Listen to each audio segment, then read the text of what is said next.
गुरु पूर्णिमा गुरु जी की पूजा का एक विशेष महत्व है गुरु पूर्णिमा के दिन।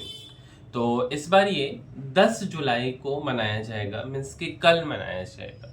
तो आइए इस वीडियो में हम गुरु पूर्णिमा से रिलेटेड कुछ रोचक बातें, कुछ अच्छी बातें करते हैं। सबसे पहली बात अगर हम आपको बताएं तो गुरुवार 10 जुलाई को आषाढ़ मास, ठीक है, होता है ना, सावन भादो आसिन कार्तिक अघन पूस, हिंदी से जो महीना होता है, तो गुरुवार 10 जुलाई को आषाढ़ मास की पूर्णिमा को गुरु पूर्णिमा मनाया जाता है। ठीक है, द्वापर युग में आषाढ़ मास की पूर्णिमा पर महर्षि वेद व्यास जी का आप लोग नाम सुने होंगे, तो उनका जन्म हुआ था।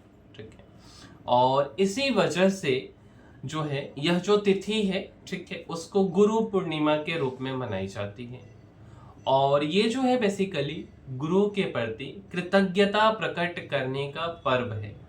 गुरु के ज्ञान की वजह से हम जीवन में सफलता हासिल करते हैं। इस दिन गुरु की पूजा करनी चाहिए। उनका मूल नाम कृष्ण द्वैपायन था। ठीक है, क्यों इनका नाम पड़ा पहले तो ये भी हम समझेंगे।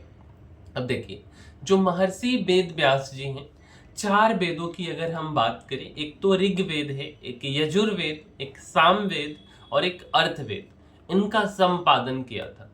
और जो वेद व्यास जी हैं वह सभी पुराणों की रचना की। ठीक है, महर्षि वेद व्यास महाभारत और फिर श्रीमद् भागवत कथा की भी रचना की है। ठीक है, भगवान विष्णु का आप नाम सुने होंगे, तो उनके अवतार माने जाते हैं महर्षि वेद व्यास जी।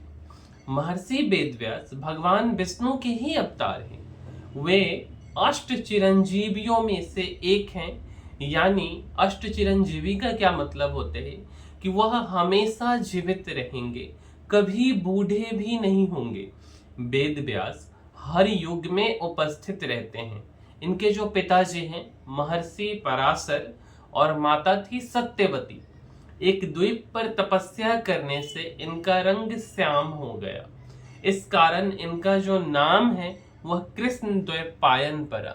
ठीक है, अब अगर आप ना कोई बड़ा काम कर रहे हो तो गुरु का ध्यान करके ही आपको करना चाहिए।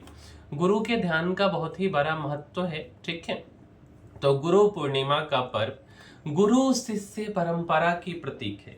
इस दिन गुरु की पूजा करनी चाहिए, लेकिन हम गुरु से साक्षात नहीं मिल पा रहे तो गुरु का ध्यान करते हुए भी पूजा कर सकते हैं। शास्त्रों के अनुसार जो गुरु की मानसिक पूजा भी की जा सकती है।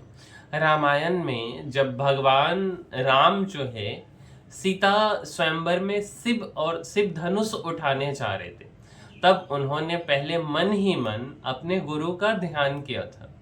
इस तरह हम भी जब कोई बड़ा काम शुरू करते हैं तो अपने गुरु का ध्यान जरूर करना चाहिए।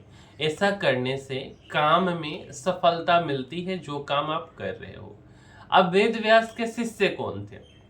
तो जो महर्षि वेद व्यास हैं उनके प्रमुख शिष्य में पैल एक का नाम था, एक का नाम जैमिन था, एक का नाम वैश्यम पायन था, एक का नाम सुमंतु मुनि और रोहहर्षण जैसे महान ऋषि थे। उनके ज्ञान और तप से ही पांडवों के पिता पांडु, धृतराष्ट्र और विदुर का जन्म हुआ था। यह वेद व्यास की तप शक्ति और दिव्य कृपा का ही परिणाम था। गांधारी को इन्होंने 100 पुत्र होने का, मतलब गांधारी को दिया था 100 पुत्रों का वरदान। बोला जाता है यार, महाभारत में जब महर्षि वेद व्यास हस्तिनापुर आए, हस्तिनापुर जिसको हम दिल्ली के नाम से जानते हैं, तब गांधारी ने उनकी सेवा की।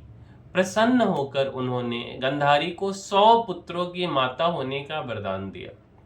गर्भवती होने पर गांधारी के गर्भ से मांस का एक पिंड निकला।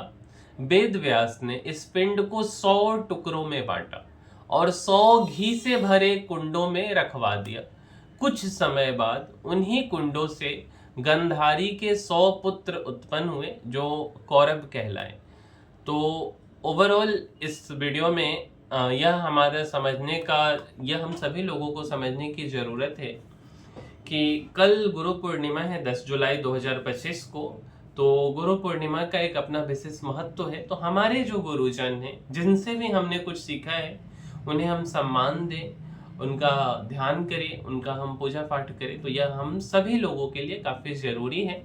तो आज एक कहानी के जगह पे आज हम गुरु पूर्णिमा के बारे में कुछ चीज़ें सीखें, कुछ चीज़ें जानें। तो इस वीडियो में इतना ही। और अगर आपको वीडियो अच्छा लगा हो मेरे भाई, तो लाइक, शेयर और सब्सक्राइब कीजिए इस चैनल को। मिलते हैं अगले वीडियो में, तब तक के लिए धन्यवाद।